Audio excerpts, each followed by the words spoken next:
प्रबुद्धजनों, विद्वज्जनों तथा पूजनीय मातृशक्तियों,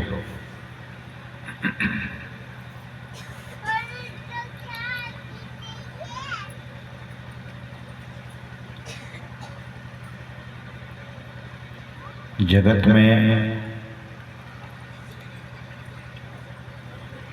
हम आपका आना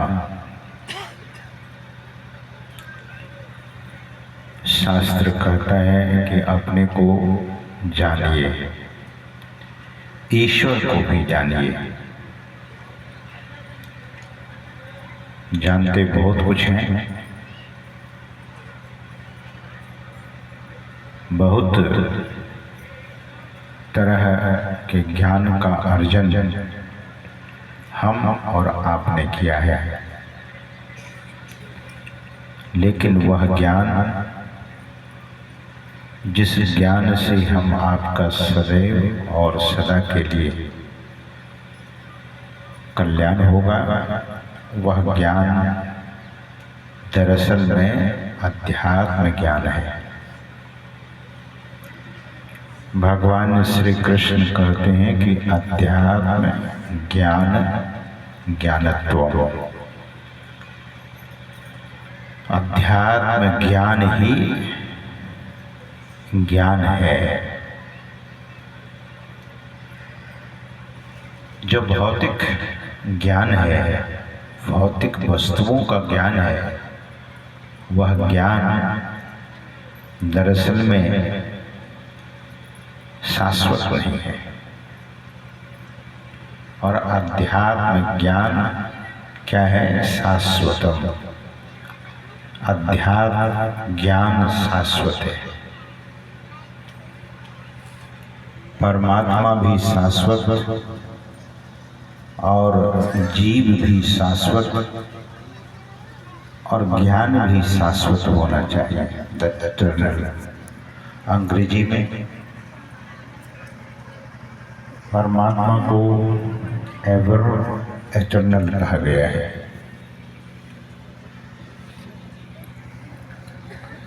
और जीवात्मा भी इटर्नल है, ज्ञान भी इटर्नल होना चाहिए, ये शाश्वत ज्ञान।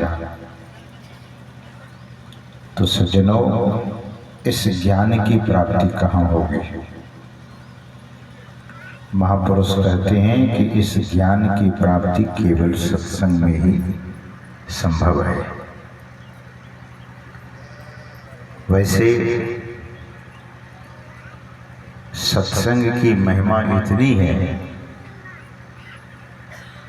कि जहाँ जहाँ सत्संग का क्षण आया, सत्संग का शुभ घड़ी आया, वहाँ हमारे जितने अवतार महापुरुष, अवतारी महापुरुष हुए, उन अवतारी महापुरुषों में विशेष रूप से भगवान श्री राम और भगवान श्री कृष्ण सत्संग का बड़ा महत्व दिया। भगवान श्री कृष्ण कहते हैं अपने मित्र उद्धव जी से, उद्धो मोहे संत सदा अति प्यारे।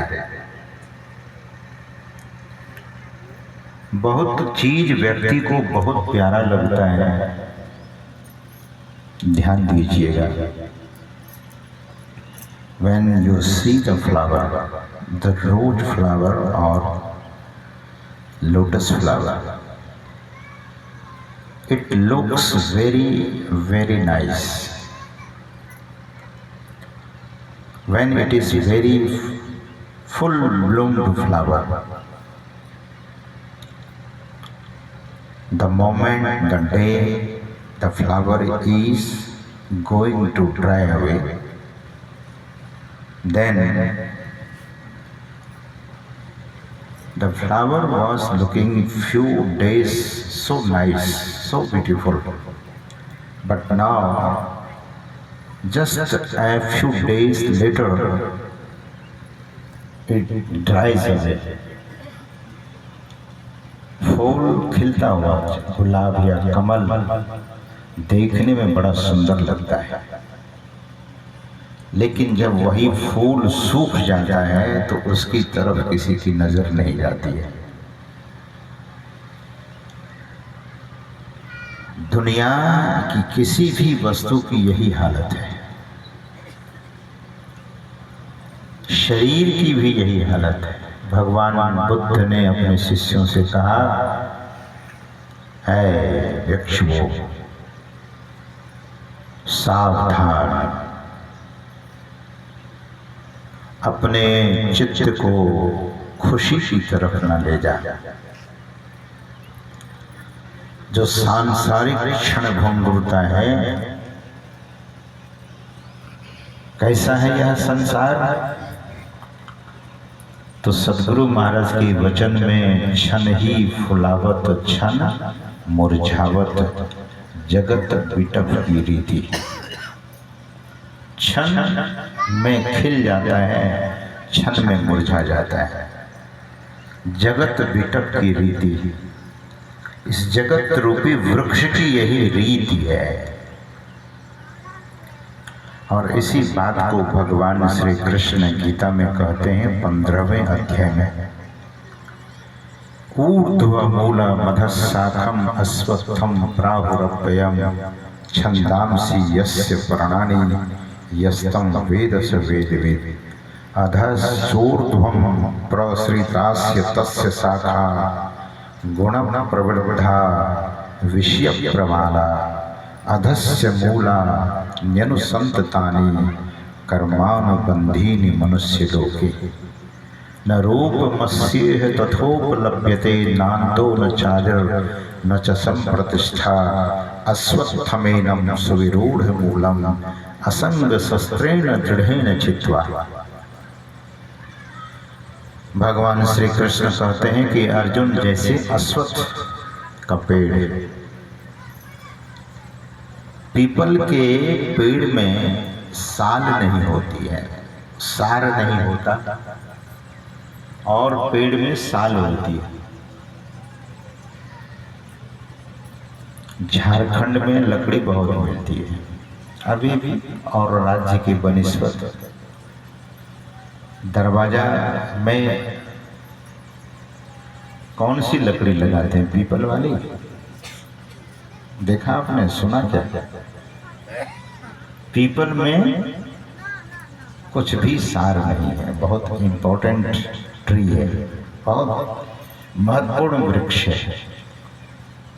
24 hours it gives the oxygen। 24 घंटे पीपल का वृक्ष ऑक्सीजन देता है, लेकिन वृक्ष में कोई सार नहीं है। ध्यान से सुनिएगा।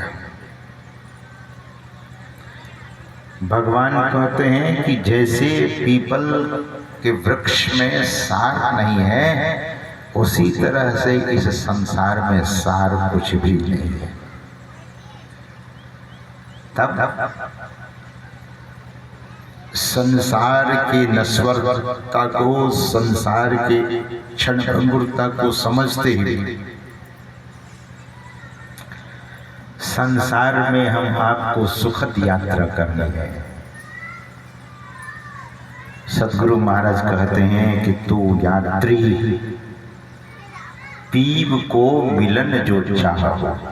सदगुरु महाराज के वचन, each and every one is, each and every one is traveler। सब यात्री है। तो यात्रा हम आपकी सुखद हो। आप कहीं जाते हैं ना तो पहले से गाड़ी रिजर्व करते हैं। बहुत लोग थक्के मुक्के खाते हुए जाते हैं जनरल क्लास में बैठकर। अब तो ट्रेन में आपको जानकारी ही होगी, ट्रेन में बीड़ी सिगरेट नहीं स्मोक कर सकते, नहीं पी सकते। लेकिन जनरल क्लास में मैं देखा, हम लोग भी कभी कभी प्लेटफॉर्म पर खड़े होते हैं तो एक व्यक्ति को देखा, खिड़की से मुंह बाहर करके, इमरजेंसी खिड़की के पास बैठा था, खिड़की से मुंह बाहर करके सिगरेट को धौंकते हुए जा रहा था। तो यात्रा कैसी होनी चाहिए, सुखद या दुखद? आप जब चलते हैं कहीं पर तो आपके परिजन, आपके इष्ट मित्र आपसे क्या करते हैं? विशेष करते हैं, शुभकामना करते हैं। क्या? आपकी यात्रा सुखद और मंगलमय है। और कदाचित आप ट्रेन में भी इस स्टिकर को देखे होंगे जिसमें लिखा रहता है, ये भारत सरकार रेल मंत्रालय की तरफ से वो स्टिकर लगा रहता है कि आपकी यात्रा मंगलमय हो। जीवन जो धारण किया है इसे यात्रा करने के लिए, दुनिया में तो यात्रा बहुत की गई है, बहुत यात्री गंतव्य स्थान पर पहुंचता है और बहुत यात्री रास्ते में ही रह जाता है और बहुत यात्री की यात्रा पूरी नहीं हो पाती। सज्जनों, तो हम आपकी यात्रा, जीवन की यात्रा परमात्मा तक ये सुखद हो, और यात्रा भी ऐसे जैसे राजा लोग करते हैं यात्रा। तो सद्गुरु महाराज कहते हैं कि सभी जीव यात्री है और यात्रा करनी है। तो आप जैसे जो बड़भागी जीव हैं, वे निश्चय कर लिया है, वे निर्णय कर लिया है कि इसी यात्रा से, यानी सत्संग ध्यान रूपी यात्रा से ही हमारी यात्रा पूरी होगी, पूर्ण होगी। और संसार में जो वस्तुओं की चाहना को लेकर जीता है, ऐसे व्यक्ति धोखा में पड़ जाता है, वो ठगा जाता है। तो सज्जनों, हम आप मानस से वह पाठ सुन रहे थे। क्या बड़ा सुंदर प्रसंग, मुद मंगलमय संत समाजो। पंक्ति पर ध्यान दीजिए। यात्रा मंगलमय हो और संगति किसकी हो, किसका संग करेंगे? तो गोस्वामी जी कहते हैं कि मुद मंगलमय संत समाजो। संत का जो समाज है वह मुद मंगल है, आनंद। मुद मतलब आनंद, मंगलमय, वहां अमंगल नहीं है। मंगल मूर्ति मारुति नंदन गोस्वामी जी हनुमान जी के संबंध में कहते हैं, वो मंगल की मूर्ति है। संत, क्योंकि हनुमान जी संत हैं। सद्गुरु महाराज के वचन में मंगल मूर्ति सद्गुरु मिलवे सर्वाधार। ध्यान दीजिए, मंगलमय मंगल करना विनवो बारंबार। हम विनती इसलिए करते हैं बारंबार, बार बार, अनेकों बार विनती इसलिए करते हैं कि हे संत सद्गुरु, आप मेरे जीवन को मंगलमय बना देंगे। कल मैं बड़हरवा में अल्पाहार के लिए रुका था। जब हम चलने लगे तो वहाँ बहुत सारे सत्संगी इकट्ठे हुए थे। तो एक सत्संगी ने कहा कि महाराज आशीर्वाद देते जाइए। मैंने कहा, उस सत्संगी से कहा कि आप ध्यान भजन कीजिए, आपको सद्गुरु महाराज की तरफ से, संत महापुरुषों की तरफ से आशीर्वाद मिलता रहेगा। तो उन्होंने कहा कि ध्यान भजन करते तो हैं लेकिन होता नहीं है। यहाँ किसान वर्ग के लोग शायद कम होंगे, यहाँ इस सत्संग में। लेकिन मैं समझता हूँ कि कोई न कोई तो किसान वर्ग के लोग बैठे होंगे। किसान बोले कि हम खेती करेंगे, हम खेती करते हैं लेकिन होता नहीं है। ऐसा होता क्या? आप बीज बोएंगे, खेतों में मेहनत करेंगे तो फसल नहीं होगी, ऐसा नहीं हो सकता। हो सकता है ये कभी कभार। तो मैंने कहा कि सत्संग और ध्यान की डोरी को केवल पकड़ लीजिए, बाद बाकी काम तो उनका है कि आपकी डोरी की संभाल वे अवश्य करेंगे, करते हैं। ध्यान और सत्संग रूपी डोरी को पकड़ लीजिए, वो न छूटने पावे। और ये शिकायत बराबर लोग करते रहते हैं कि हम करते हैं लेकिन होता नहीं है। ये बात हमें वैसे ही लगती है कि हम पढ़ते हैं, विद्या आती नहीं है, हम खाते हैं, हमारा पेट नहीं भरता है। खाते तो हैं महाराज, लेकिन पेट नहीं भरता। ऐसा नहीं हो सकता। अगर खाएंगे तो पेट भरेगा। इसीलिए महापुरुषों ने कहा कि कीजिए सत्संग, और गुरु महाराज ने कहने की कृपा की, सत्संग नित अरो ध्यान नित। ऐसा नहीं कि चलो बड़े दूर से महात्मा आए हैं, आज सत्संग सुन लेते हैं और फिर कल से नहीं करेंगे या व्यस्तता हो जाएगी। आप भोज खाने जाते होंगे, भंडारा, हम लोग हरिद्वार में भंडारा बोलते हैं, साधु लोग भोज को भंडारा, इधर भी लोग भोज भंडारा बोलते होंगे। भोज खाएंगे तो मन में ही ऐसा है पहले से कि भोज खाने जा रहे हैं, और व्यंजन वहाँ ज़्यादा होता है, आइटम्स ज़्यादा होता है। तो लोग जब भोज खा करके जाते हैं तो उनसे लोग पूछते हैं कि कहाँ गए थे, तो भोज खाने गए। ये जो बड़ा सत्संग कहीं भी होता है, बड़े रूप में छोटे रूप में, ये ज्ञान का भंडारा है।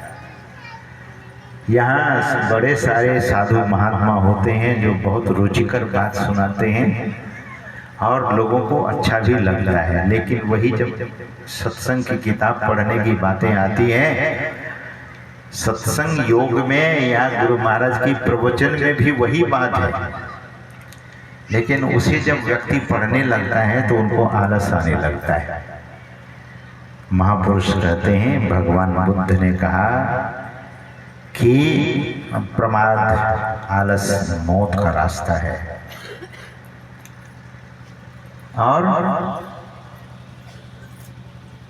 जागृति मोक्ष का रास्ता है। जो अपने जीवन में जग गया, यही श्रुति भगवती कहती है कि उत्तिष्ठत जागृत प्राप्त वरानि बोधत क्षुरस्य धारा निशिता दुरंतया दुर्गम पतस तत्कवयो वदन्ति।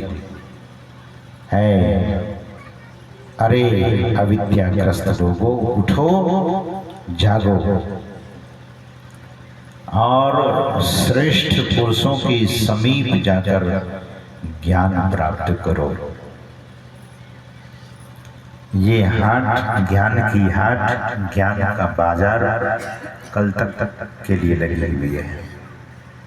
परसों आप आएंगे तो यहाँ कोई साधु महात्मा का दर्शन नहीं होगा। तो बड़भागी हम आप बने और उस ज्ञान को संचित कर लें अपने जीवन में।